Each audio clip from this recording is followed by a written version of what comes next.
He was born with the blood of Europe's two greatest empires, Bourbon and Habsburg. His birth certificate was a roadmap to power, promising him at least two separate thrones. But he lived his entire life as the prince without a crown, a phantom chasing lost kingdoms, only to be torn apart by his own blood. In the end, he died and was buried as a prince of another nation, and his greatest legacy was a bitter family civil war over a crown that no longer existed. His name? Alfonso. How did a man destined for everything ultimately become the perfect symbol of collapse, a meaningless feud, and the bitter agony of a world already dead?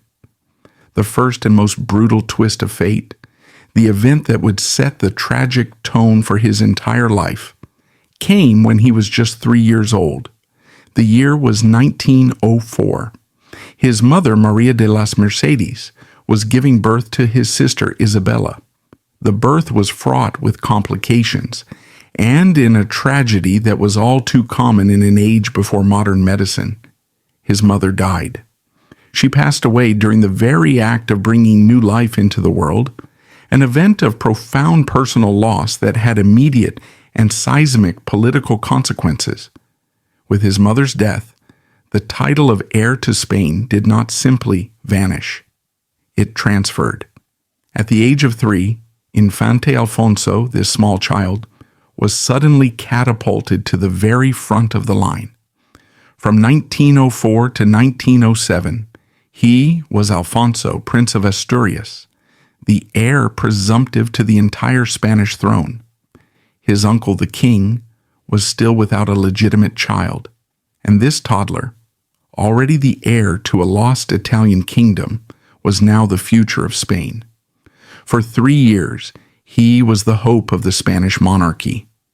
Imagine the pressure, the weight placed on this child, a life already marked by the death of his mother. But fate, as it always did with Alfonso, proved to be a cruel ironist. This proximity to ultimate power was just a temporary illusion, a ghost of a crown. In 1907, the king's wife, Victoria Eugenie, gave birth to a healthy baby boy, a cousin, also named Alfonso, who would immediately be granted the title Prince of Asturias. Just like that, Alfonso's claim was revoked. The crown was snatched away. This early stinging irony would foreshadow his entire life. He would be defined by his proximity to power, but never by its possession. He was fated to be the man who was almost king, a prince of what might have been. This event, this revocation of his birthright, was not a cannon shot that toppled an empire. It was more like a subtle, deadly virus, the kind that fells an emperor quietly, from within, leaving the outward trappings of power intact but the future hollowed out. His collapse was inevitable. Alfonso was crushed between two worlds that could never be reconciled, the world of phantom kingdoms he was born to inherit, and the brutal new world that had already left him behind. It was a world on the precipice of monumental, violent change, yet it was a world suffocating under the weight of its own past. He was born into the old guard, a restrictive, interconnected, and almost claustrophobic landscape of European monarchies, all governing by rigid ancient rules. This was a system of deposed kings and fragile thrones, a patchwork of fading glory. The kingdom of two Sicilies, his paternal inheritance, was the perfect example. It had been a vibrant, wealthy kingdom covering southern Italy and Sicily, ruled by his Bourbon ancestors. But in 1861, it was violently extinguished, conquered by the forces of Italian unification under the rival House of Savoy. By the time Alfonso was born, this kingdom was nothing more than a bitter memory, a festering wound for the exiled Bourbon. They were reduced to pretenders, holding a phantom court in exile, their titles and claims dismissed by the new powers of Europe. They were princes of nowhere. And what of Spain, his other, more tangible inheritance. Spain was a different kind of fragile. The Bourbon monarchy under his uncle Alfonso XIII was teetering on a knife's edge. The country was a powder keg of instability, torn between its deeply conservative Catholic monarchist traditions and the rising furious tides of republicanism, socialism, and anarchy. Presiding over this tension for a time was his own grandmother, Maria Christina of Austria. She was a Habsburg, a figure who embodied that dynasty's legendary piety, conservatism, and unbending adherence to tradition. As regent, she had enforced a rigid, almost suffocating protocol at the Spanish court, a desperate attempt to maintain order and dignity while the world outside the palace walls was screaming for revolution. Alfonso was therefore born into one court that was a ghost and another that was a fortress under siege. The threats to this old world were not just whispers, they were screams. The first and greatest was World War I, a cataclysm that would erupt when Alfonso was just a teenager. This war to end all wars would be the funeral pyre for European royalty. It didn't just topple kings, it shattered the very idea of monarchy. Empires that had stood for 1,000 years, the Romanovs in Russia, the Hohenzollerns in Germany, and most poignantly for Alfonso, the Habsburgs in Austria-Hungary, were wiped off the map. The fall of the Austro-Hungarian Empire in 1918 was a particularly chilling echo. The last emperor, Karl I, a Habsburg, would be driven into a pathetic, heartbreaking exile, dying young and in poverty. This wasn't a distant political event for Alfonso. It was a family tragedy. The Habsburgs were his blood, his relations, and their fate was a terrifying preview of what could happen when the world decided it was finished with kings. If the Great War was the external explosion, the internal threats were just as deadly. For Alfonso's family, the greatest threat was its own complex history. The Bourbon II Sicilies line was splintered by arguments over renunciations, marriages, and interpretations of obscure dynastic laws. These were not academic debates. They were bitter, personal feuds that would pit uncle against nephew, cousin against cousin, all fighting over a crown that did not exist. This internal division, this inability to present a united front, made them weak. This was the baggage of the Habsburgs and the Bourbons combined. A legacy of grandeur, but also a legacy of rigid rules that made them incapable of adapting. The rise of fascism under Mussolini in Italy, and later Franco in Spain, presented another complex threat. These dictators suppressed all rival claims to power, including those of the monarchists. They might tolerate the presence of royals, even use them as symbols, but they would never allow them to truly rule. It was painfully obvious that the old system was failing. The world of emperors and kings was a relic, a beautiful, ornate antique in a new world of republics, dictators, and mass politics. Alfonso's generation faced a stark existential need for change. They had to adapt.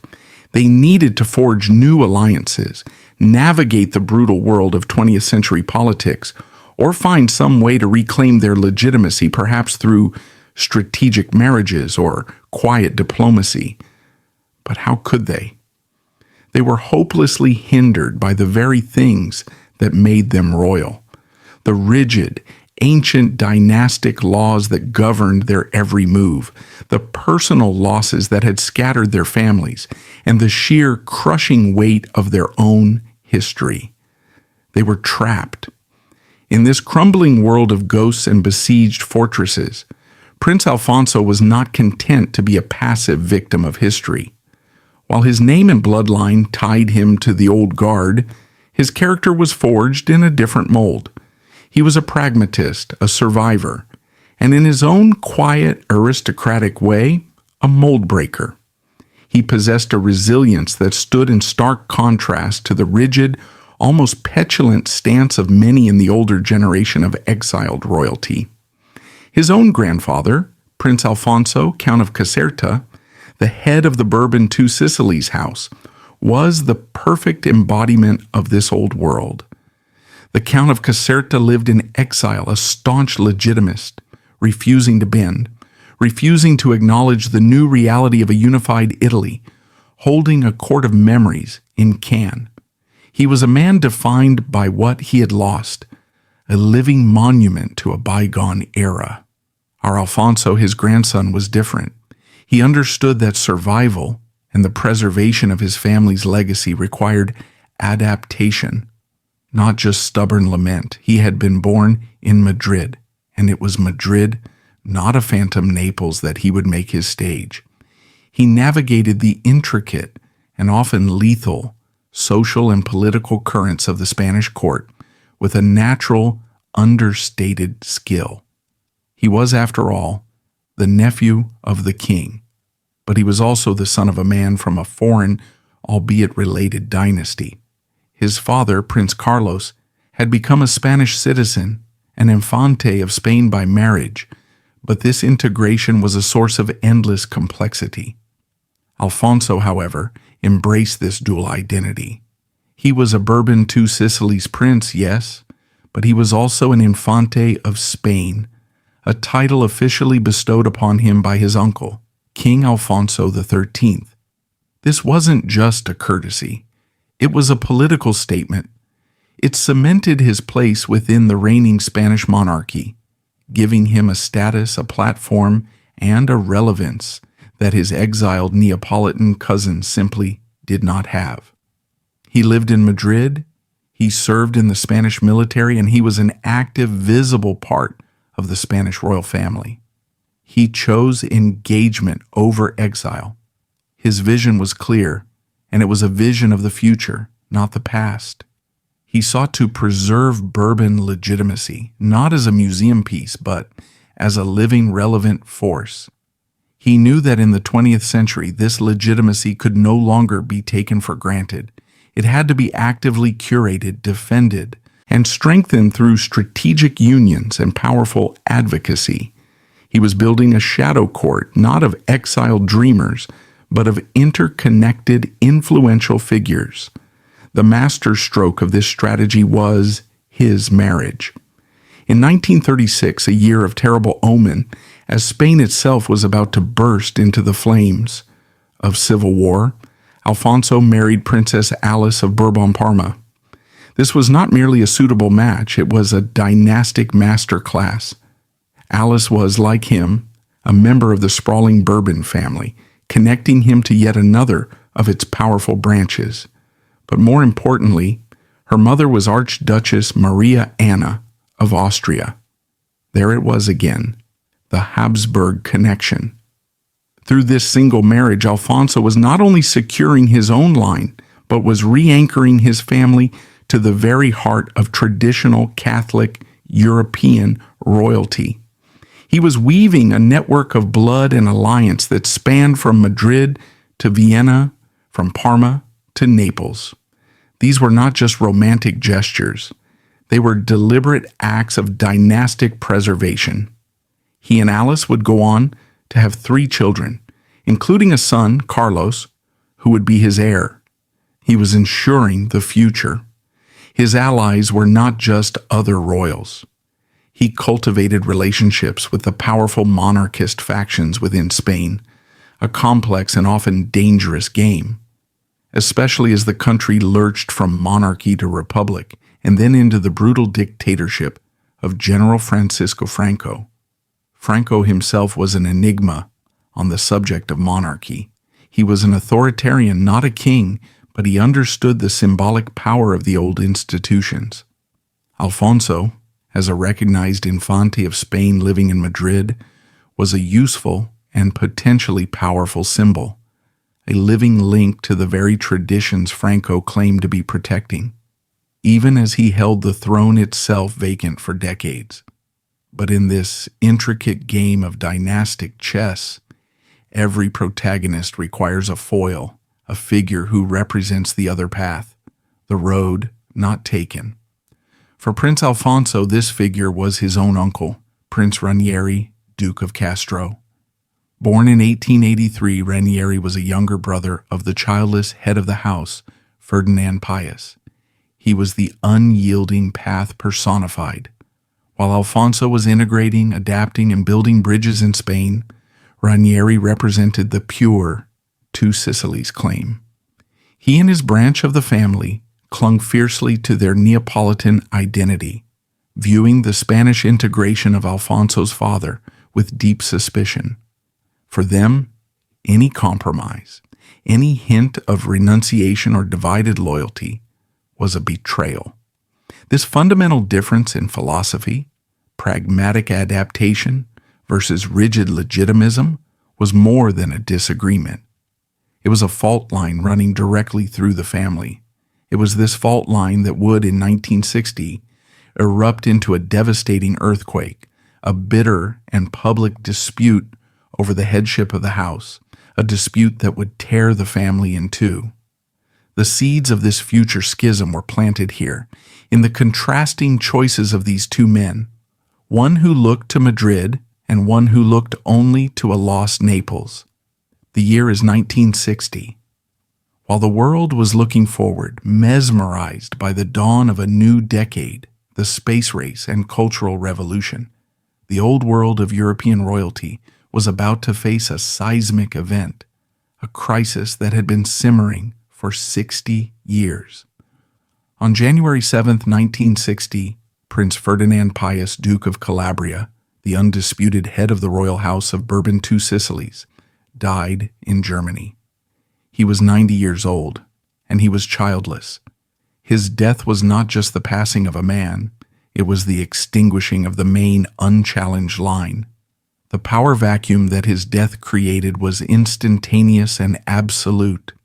That fault line, that deep philosophical rift between the adaptive Spanish integrated line of Prince Alfonso and the rigid, pure Neapolitan line of his uncle, Prince Ranieri, Duke of Castro, didn't just tremble, it violently erupted. This was the moment the ticking bomb planted in 1900 finally detonated. In the midst of this profound uncertainty, with the entire legacy of a 1,000-year-old dynasty hanging in the balance, Prince Alfonso acted with a speed and decisiveness that defined his character. He did not hesitate. He did not wait for committees to form or for consensus to build. He immediately, publicly, and boldly claimed the headship of the royal house of Bourbon and Sicilies. He asserted his right as the senior male descendant of his grandfather, the Count of Caserta, and he, in accordance with ancient tradition, assumed the title that belonged to the head of the house, Duke of Calabria. This was not merely a symbolic gesture, it was a declaration, it was a challenge, and it was the culmination of his entire life's strategy. Naturally, Prince Ranieri immediately contested this. He declared himself the rightful head of the house. Thus began the two Sicilies succession crisis, a bitter, public, and agonizingly complex dispute that would tear the family apart and continues, in some form, to this very day. To understand Alfonso's victory, we must wade into the very heart of this conflict, into a legal and emotional battle over a single 60-year-old document, the Act of Can. To the modern world, it was an obscure argument about a lost throne, but to these men, it was everything. It was about honor, legitimacy, heritage, and the very definition of their identity. The entire dispute hinged on what exactly Alfonso's father, Prince Carlos, had done on December 14th, 1900. On that day, just before his marriage to Maria de las Mercedes, the heiress of Spain, Carlos had signed this Act of Can. He had to. An ancient, unbendable law, the Pragmatic Sanction of 1759, issued by their common ancestor King Charles III of Spain, explicitly forbade the union of the Spanish and two Sicilies crowns. They were to be separate forever. Since Carlos was marrying the future Queen of Spain, he could not also remain in the line of succession for the two Sicilies, as it was possible he and his wife would one day rule Spain, and their son would then inherit both, a forbidden act. So Carlos signed a renunciation of his rights to the two Sicilies' throne. On this both sides agreed, but what the renunciation meant, that was the war. Prince Ranieri's side, the Castro line, had a simple, rigid interpretation. The renunciation was absolute and unconditional. The moment Prince Carlos put his pen to that paper, he and all of his descendants for all time were permanently and irrevocably cut off from the two Sicilies succession. By choosing to become a Spanish Infante, he had forfeited his Neapolitan birthright. Full stop. By this logic, when Carlos signed, the line of succession immediately jumped past him to the next in line, his younger brother, who was Prince Ranieri himself.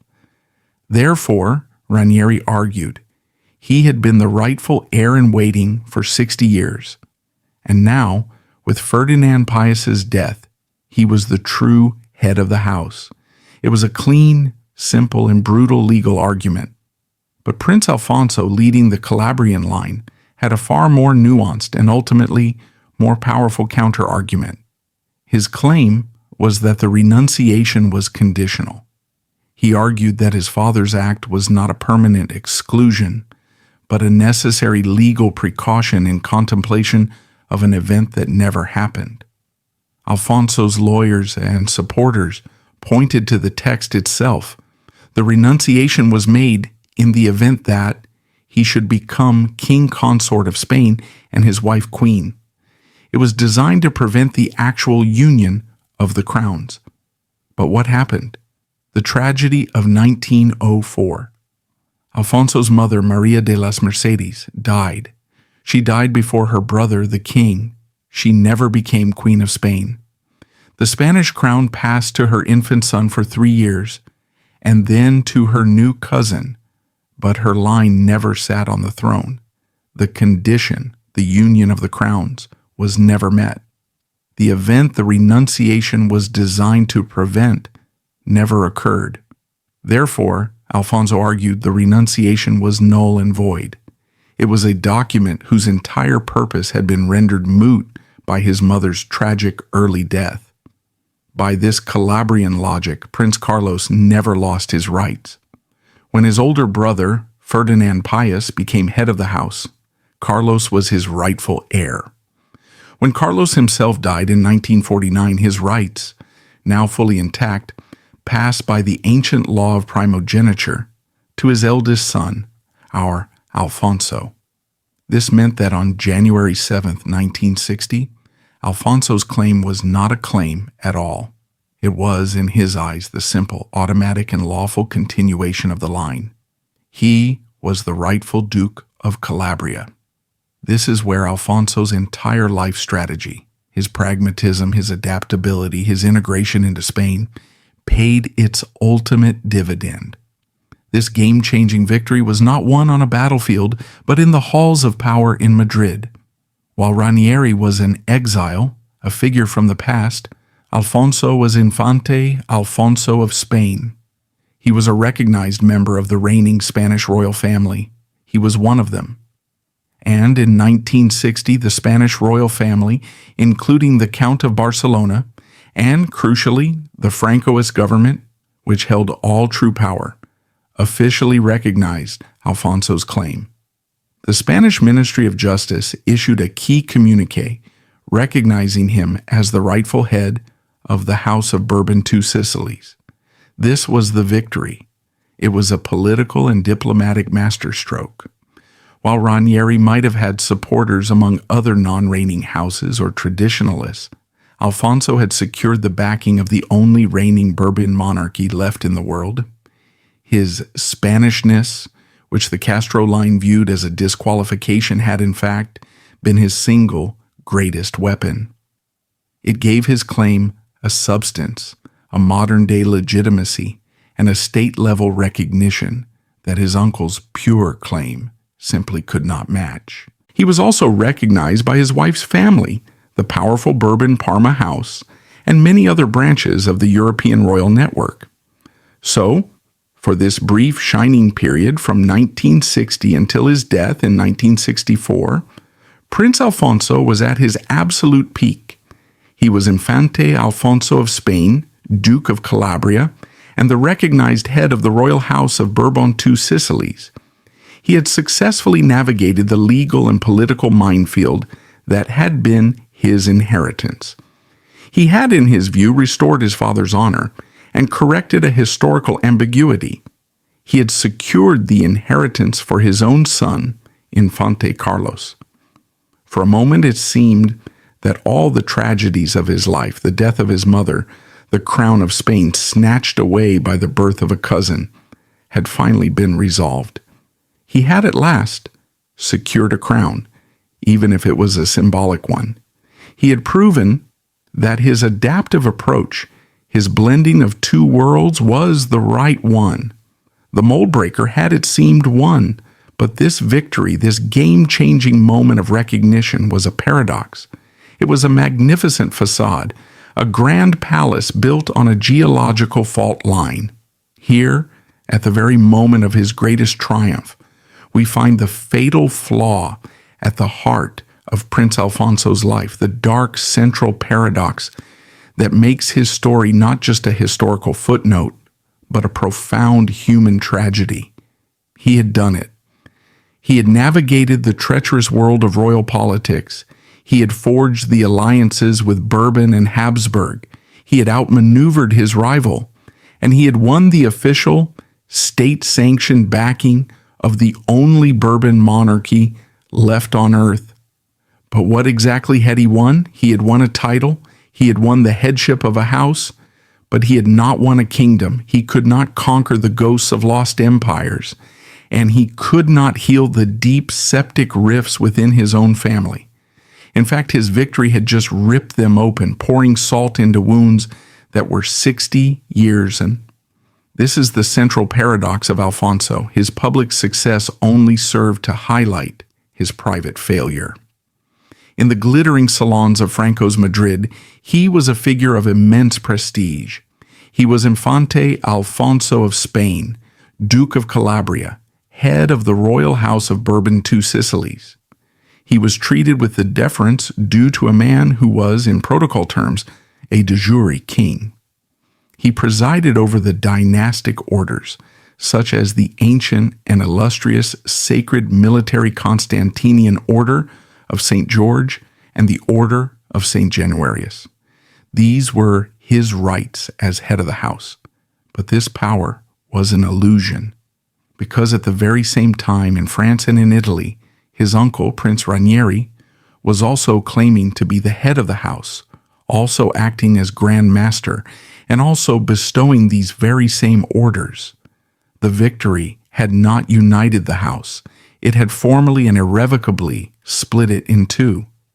It had debased the very currency of honor he claimed to command. His grand symbolic crown was now just one of two, a counterfeit in the eyes of half his family. He was a king of half a phantom.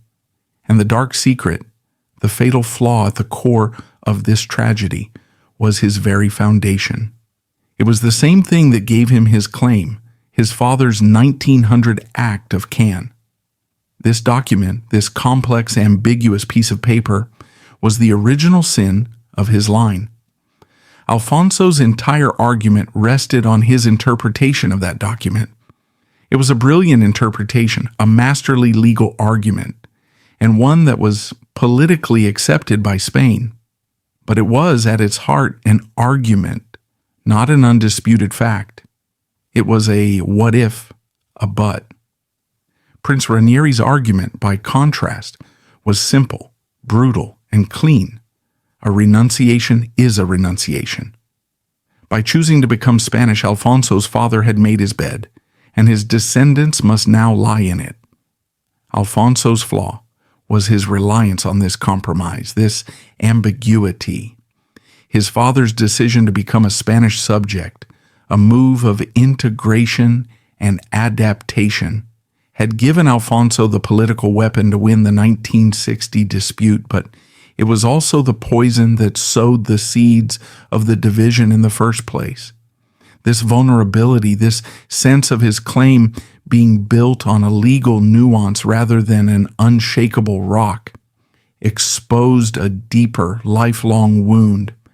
This is the psychological heart of Prince Alfonso. We must go back to 1904, back to the 3-year-old boy whose mother died, making him, for 1,000 days, the Prince of Asturias, the heir to the Spanish Empire, and then back to 1907, to the 5-year-old boy who had it all snatched away by the birth of his baby cousin. He was born to be first, then suddenly, and through no fault of his own, he was second. He was royal, yes, an infante, but he was forever second best. That early traumatic demotion, that taste of ultimate power followed by its immediate revocation must have branded his soul. He had lost a real crown, a real empire, before he was old enough to understand what it even was. How could that not define the rest of his life? His entire relentless 60-year pursuit of the two Sicilies' headship can be seen through this tragic lens. It wasn't just about a lost Italian kingdom. It was about this loss. It was about finally reclaiming his position as first. He had lost the primary line in Spain. He would be damned if he lost the primary line in Naples. The fight against his uncle Ranieri wasn't just a legal dispute. It was a desperate psychological need to correct the first great injustice of his life, to heal the wound of 1907, to finally stop being second best. And the greatest irony of all, he fought with all his might to win a symbolic crown, all because he had lost a real one. His life was a quest to compensate for a tragedy, and in his quest, he created another one. This is the ticking bomb. The flaw, the disputed renunciation, was not a stable foundation. It was an explosive charge, and his 1960 victory was the act of lighting the fuse. The consequences were inevitable and disastrous. The schism he had formalized was not a temporary disagreement. It was a permanent declaration of war.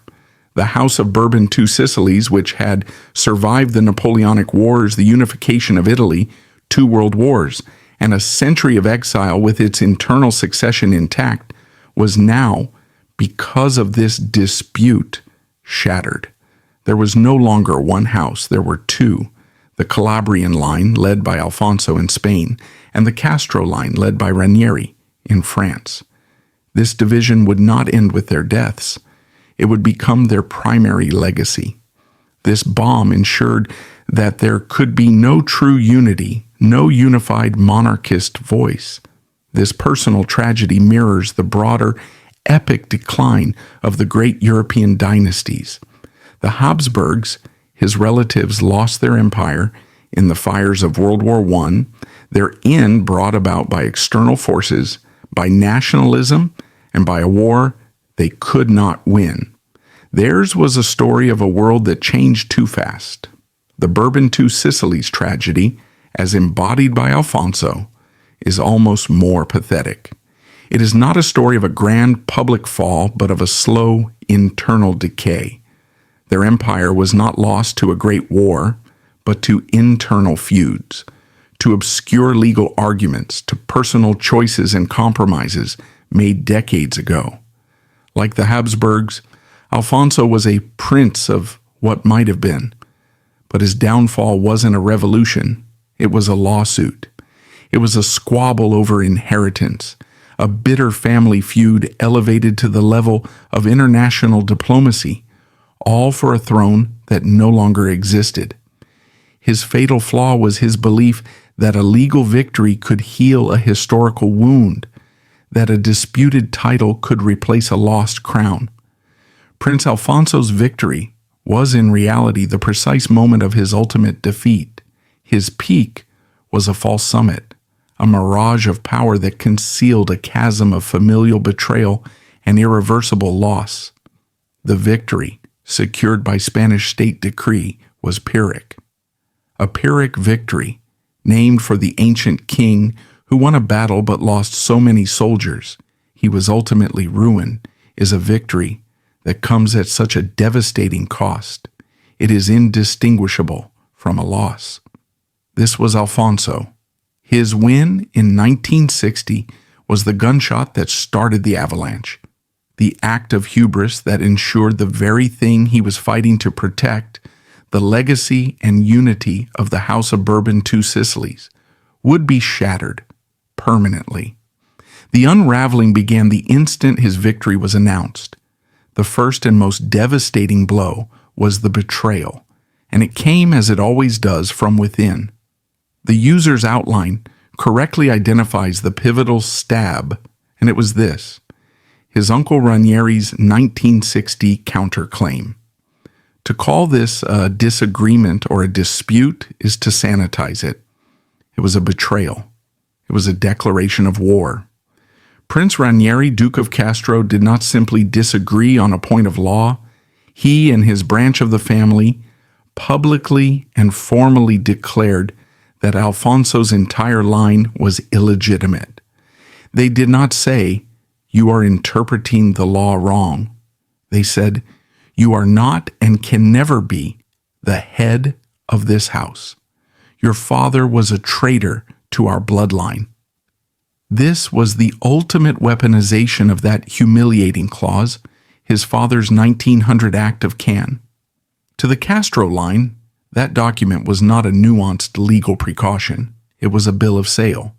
It was the receipt proving that Alfonso's father, Prince Carlos, had sold his sacred Neapolitan birthright for a mess of Spanish pottage, for the ambition of having his wife sit on the Spanish throne, and for himself to become a Spanish Infante.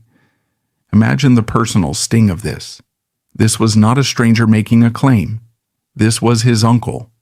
This was family. Ranieri's counterclaim was, in essence, an accusation that Alfonso's father had committed dynastic suicide, and that Alfonso himself was a usurper, a pretender, a Spanish prince masquerading as a Neapolitan one. This stab turned a potential unified, respected house, even in exile, into a warring, dysfunctional, and frankly slightly ridiculous spectacle. It turned a family into a feud. Alfonso's victory in securing Spanish recognition, the very act he believed secured his line, was the act that his rivals pointed to as the ultimate proof of their claim. "See," they could cry, "he is not one of us. He is a Spaniard." He had to get the Spanish government to prop up his false claim, because no true Neapolitan legitimist would ever recognize him. This was the trap. His greatest strength was his greatest weakness. His hubris was not in making the claim, but in believing that a 20th century political document from a dictator like Franco could magically settle a 300-year-old sacred dynastic law. He had won a political battle, but in the eyes of true legitimists, he had lost the dynastic war. From this central betrayal, the alliances which Alfonso had so carefully woven began to fracture. The world of European royalty, both reigning and non-reigning, was now forced to choose. And this was a choice no one wanted to make. It was a civil war in miniature, fought over state dinners, in telegrams, and in the court sections of newspapers.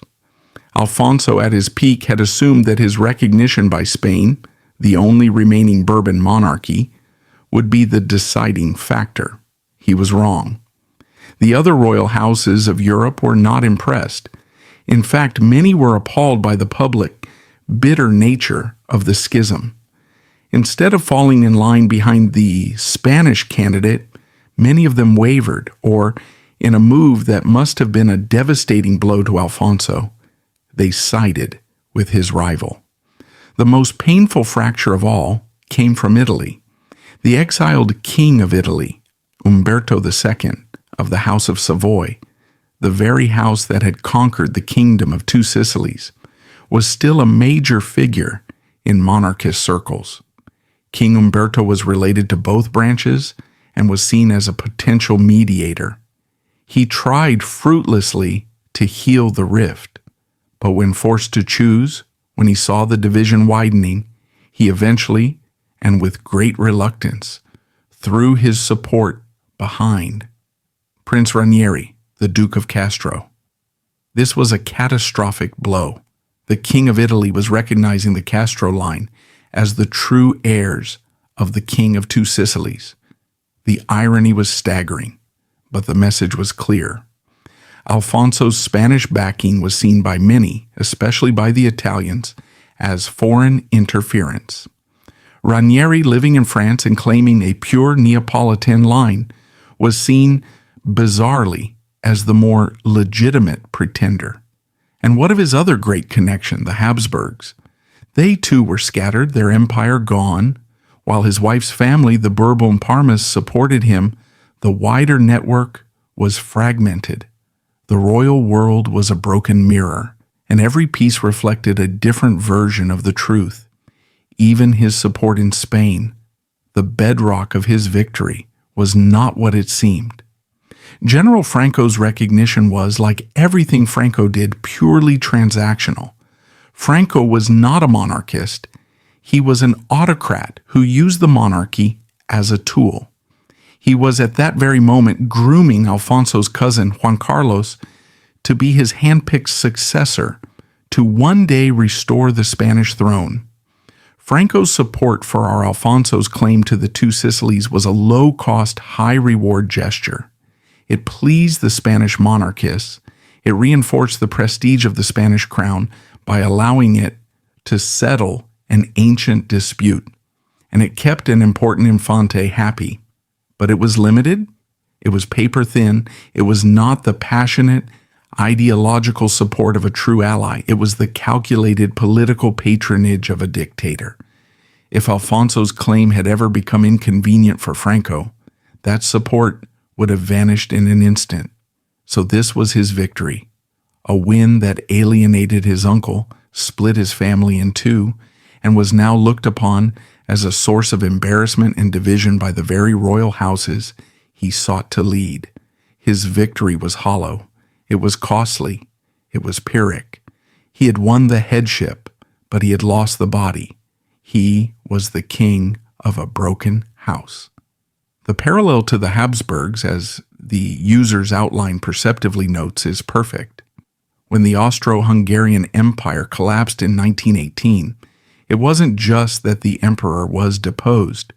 It was that his allies, like Germany, abandoned him and his internal subjects, the Hungarians, the Czechs, the Croats, all declared independence, leaving him as emperor of nothing.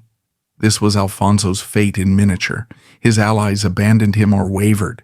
His subjects declared independence. He was left in Madrid, an Infante of Spain, holding a disputed title to a vanished kingdom. The cost was not just political. It was profoundly personal. The schism wasn't a debate. It was a blood feud.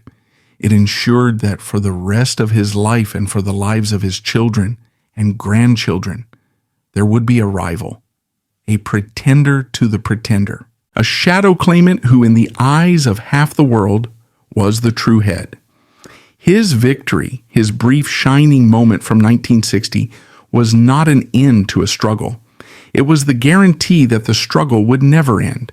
It was, in short, a short-lived and hollow triumph that cost him everything. The end for Prince Alfonso did not come on a battlefield, fighting to reclaim his lost Neapolitan kingdom.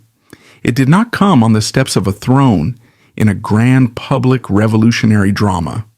His end, like so much of his life, was a quiet, private affair, an anticlimax defined by the very paradoxes that had plagued him from birth.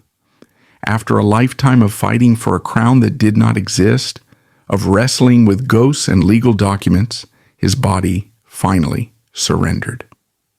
Prince Alfonso of Bourbon Two Sicilies, Infante of Spain, Duke of Calabria, died in his home in Madrid on February 3, 1964. He was just 62 years old. The irony of his end was as potent as the irony of his life.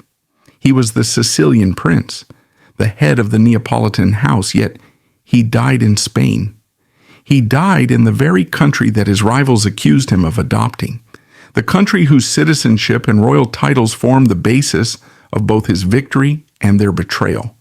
His death, far from the sun-drenched shores of Naples or Palermo, was a quiet Spanish affair, and his burial was the final perfect, poignant symbol of his life's unresolvable paradox. He was not interred in the royal tombs of the Bourbons in Naples, at the Basilica of Santa Chiara, with his ancestors. Instead, he was laid to rest, with all the pomp and circumstance due to his other title, in the hallowed, magnificent, and profoundly Spanish tomb of kings, the royal crypt of the monastery of El Escorial. He was buried as an Infante of Spain, not as a king of two Sicilies. Even in death, the real, tangible status he possessed in Spain eclipsed the symbolic, disputed status he had fought for his entire life. He had won his fight in his eyes, but his very grave was a testament to the Spanish identity his enemies used to delegitimize him. If Prince Alfonso thought his death would settle the matter, that his victory would now be set in stone and his line would proceed unchallenged, he was tragically mistaken. His death did not end the chaos, it merely transferred it. He did not leave his son a unified, restored house. He left his son, Infante Carlos, a power vacuum, a raging legal battle, and a family feud that was now, thanks to his own actions, more toxic and more deeply entrenched than ever before. Carlos, who was just 25 years old when his father died, inherited the claim.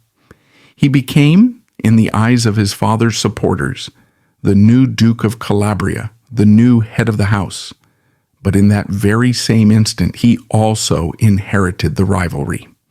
Across the border in France, his granduncle Prince Ranieri, Duke of Castro, was still very much alive. Ranieri did not recognize Carlos's succession, just as he had not recognized Alfonso's claim. The schism did not heal, it simply passed to a new generation. The immediate chaos was total. The royal houses of Europe, the various dynastic orders, the networks of aristocrats and monarchists, they were all, once again, forced to choose. Did they send their condolences to the Duke of Calabria in Madrid, or to the Duke of Castro in France, who now, with Alfonso gone, claimed the title with even more vigor? Alfonso's death solved nothing. It was not a resolution. It was merely a pause, a changing of the guard in a war that had no foreseeable end. His son, Infante Carlos, was a man of a different generation, a man who had grown up in Franco's Spain, a personal friend and cousin of the future King Juan Carlos I. He was even more integrated into the Spanish establishment than his father had been, but he was also, by all accounts, a man who deeply felt the wounds of this family division. He inherited his father's titles, but also his father's ghosts. But Prince Alfonso's life had ended. The chaos he had unleashed was just beginning. The true chaotic and deeply ironic result of his life's work was not what he built, but what he permanently broke. His entire life was a struggle to reclaim a lost throne and restore his family's unity. The result was the exact opposite.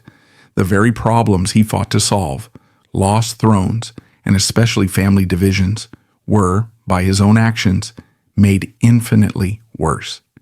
He'd institutionalized the schism.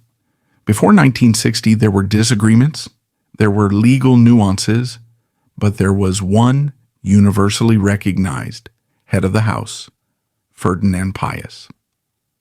After Alfonso's victory in 1960, there were two claimants. He had taken a legal crack, and with the hammer of his Spanish-backed claim, shattered the entire structure. His successor, his son Infante Carlos, Duke of Calabria, spent much of his life trying to undo this original sin. He was a respected figure, deeply embedded in the new democratic Spanish monarchy, a man who, unlike his father, was not living in the shadow of a civil war. He and his Castro cousins made several tentative attempts at reconciliation. There were meetings, there were pacts, there were agreements signed in the 1980s and 1990s, all attempts to heal the rift, to create a unified family, to perhaps one day agree on a single head. But they all failed. They all collapsed under the weight of that one unresolvable question. What did the 1900 Act of Cannes mean? The Calabrian line, Carlos's line, could not ever concede that their ancestor had renounced his rights, for to do so would be to admit that they themselves were illegitimate. And the Castro line, Ferdinand's line, could not ever concede that the renunciation was conditional, for to do so would be to admit that their claim was the false one. It was a perfect, tragic, legal, and emotional stalemate. Alfonso's victory had created a problem with no solution. And so today in the 21st century, the chaos that Prince Alfonso unleashed continues to echo.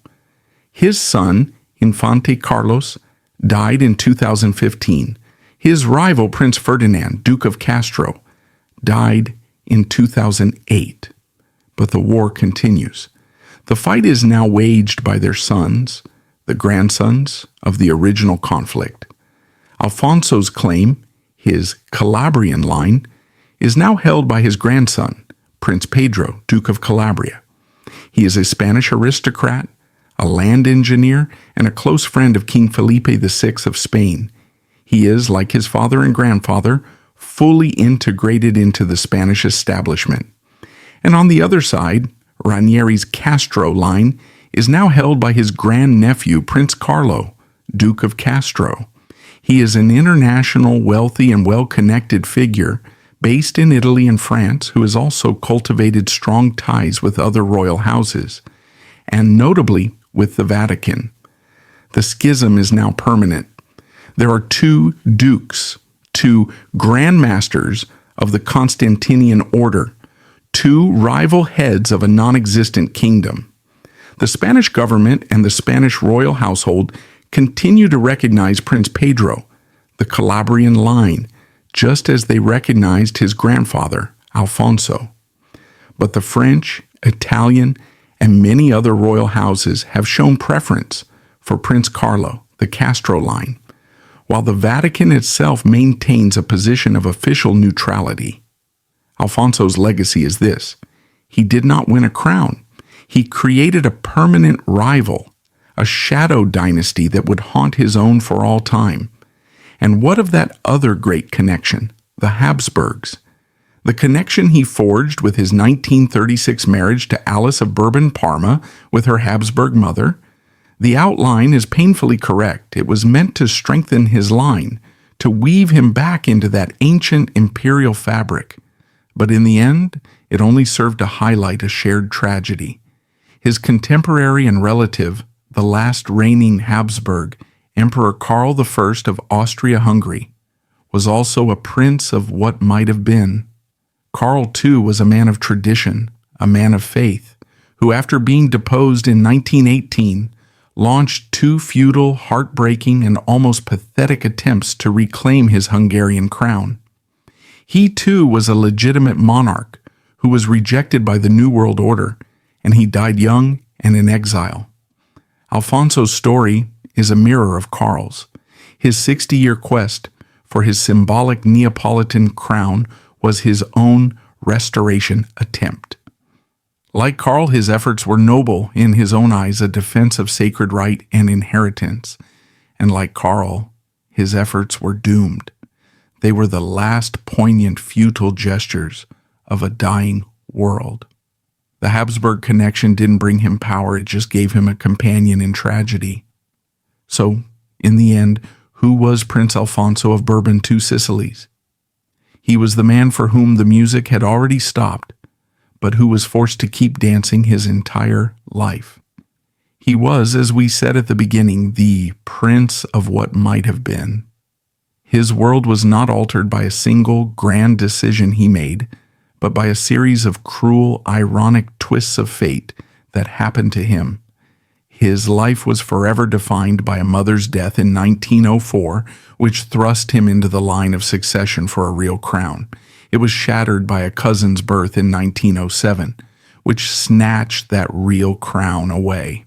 And so, he spent the rest of his life, 57 years, consumed by the fight for a symbolic one, his entire quest defined by a single disputed clause in his father's 1900 marriage contract. In the grand tragic story of the fall of two empires, the Bourbon two Sicilies and the Habsburg-linked world of old Europe, Prince Alfonso stands as the perfect human emblem of its fatal internal contradictions. He is the ultimate symbol of royal irony, a man born to wear two crowns who spent his entire life fighting for one, only to die possessing none, and in the process, guaranteeing that his family, his house, and his legacy would be divided forever. Glory was promised, but the crowns, they were always agonizingly just out of reach,